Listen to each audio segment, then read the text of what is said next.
जय हिंद साथियों, मैं सुभाष बिहारी। आप देख रहे हैं सुभाष बिहारी की आवाज। साथियों,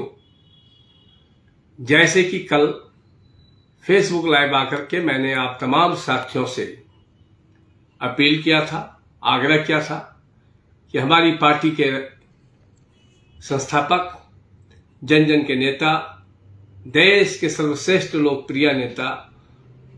माननीय रामविलास पासवान जी को भारत रत्न मिले। इस मुहिम को लेकर हम लोग 2021 से प्रत्येक वर्ष शीतकालीन सदन जब चलता है तो सरकार से शिष्टाचार धरना प्रदर्शन करते हुए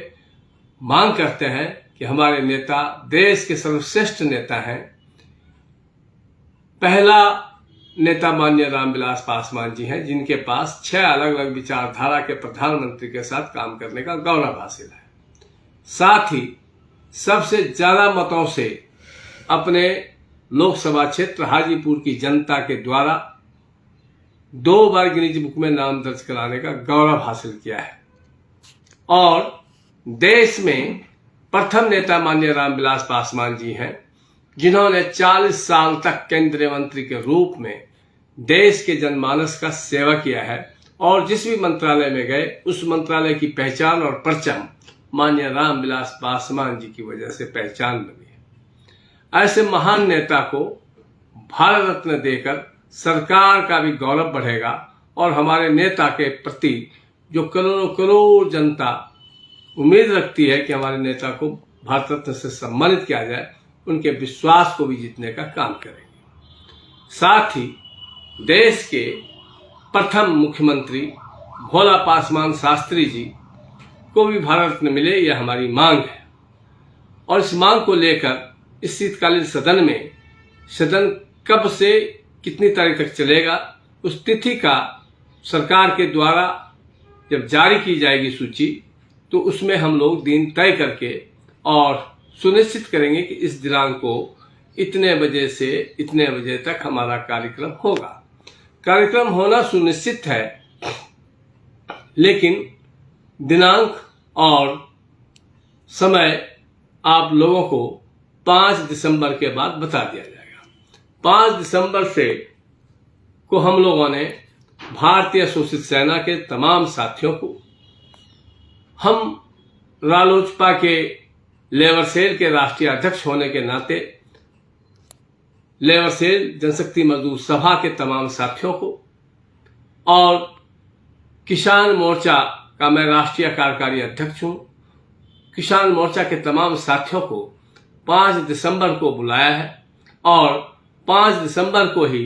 हमारी दिल्ली प्रदेश महिला विंग के अध्यक्ष प्रीति सोलंकी जी का जन्मदिन है। उनके जन्मदिन भी हम लोग मनाने का काम करेंगे। साथ ही हम लोग इस बैठक में तय कर लेंगे कि किस दिनांक को हम लोग जंतर मंतर पर शिष्टाचार धरना प्रदर्शन रखेंगे और उसके लिए जो पेपर का प्रक्रिया है, परमिशन लेने की प्रक्रिया है, उस भी प्रक्रिया को पूरा कर वह दिनांक आप लोगों को बता दी जाएगी। साथ ही प्रत्येक वर्ष की भांति 23 जनवरी 2026 को नेताजी सुभाष चंद्र बोस के जयंती के अवसर पर एवं उसी दिन हमारा भी जन्मदिन होता है, इस पर कंस्टिट्यूशन क्लब रफी मार्ग नई दिल्ली पर एक भव्य कार्यक्रम का भी आयोजन रखा गया है। तमाम साथी आप लोग सादर आमंत्रित हैं। किन किन अतिथियों को बुलाया जाएगा और कार्यक्रम का क्या रूपरेखा होगा, किन किन लोगों को हम लोग संगठन के लोगों को सम्मानित करेंगे, इस सभी रूपरेखा पे हम लोग 5 दिसंबर को चर्चा करेंगे और दोनों कार्यक्रम को कैसे सफल किया जाए इसकी रणनीति बनाते हुए हम लोग कार्यक्रम को सफल करने का संकल्प लेंगे और कार्यक्रम को सफल और सुंदर और यादगार कार्यक्रम के रूप में पेश करेंगे। साथ ही उसके बाद अपने नेता माननीय पशुपति कुमार पारस जी, केंद्रीय मंत्री भारत सरकार, पूर्व केंद्रीय मंत्री भारत सरकार से भी हम लोग चर्चा करेंगे कि अगली रणनीति हम लोगों का क्या होगा। और हमारे साथ जिन साथियों ने लगातार हमारे साथ काम किया है, पार्टी के लिए समर्पण और शक्ति का प्रदर्शन किया है, ऐसे नेता को कैसे कार्यकर्ताओं को कैसे हम सम्मान दे सकते हैं, इन सभी विषय पर चर्चा करते हुए अगली रणनीति का हम लोग तय करेंगे, संकल्प लेंगे और 23 जनवरी 2026 को इसकी घोषणा कर दी जाएगी कि हम लोगों का अगला कदम क्या होगा। हम लोग अपने कार्यकर्ता के, हमारी पहचान, मान सम्मान और स्वाभिमान, हम अपने कार्यकर्ताओं को कैसे सम्मान करें, उनका मान सम्मान कैसे समाज में बढ़ाएं और उनके भविष्य के लिए हम लोग क्या कदम उठाएं ताकि उनकी भी समाज में एक पहचान बने और हमारी पार्टी का भी परचम लहरे। जय हिंद, जय भीम, नमो बुद्धाय।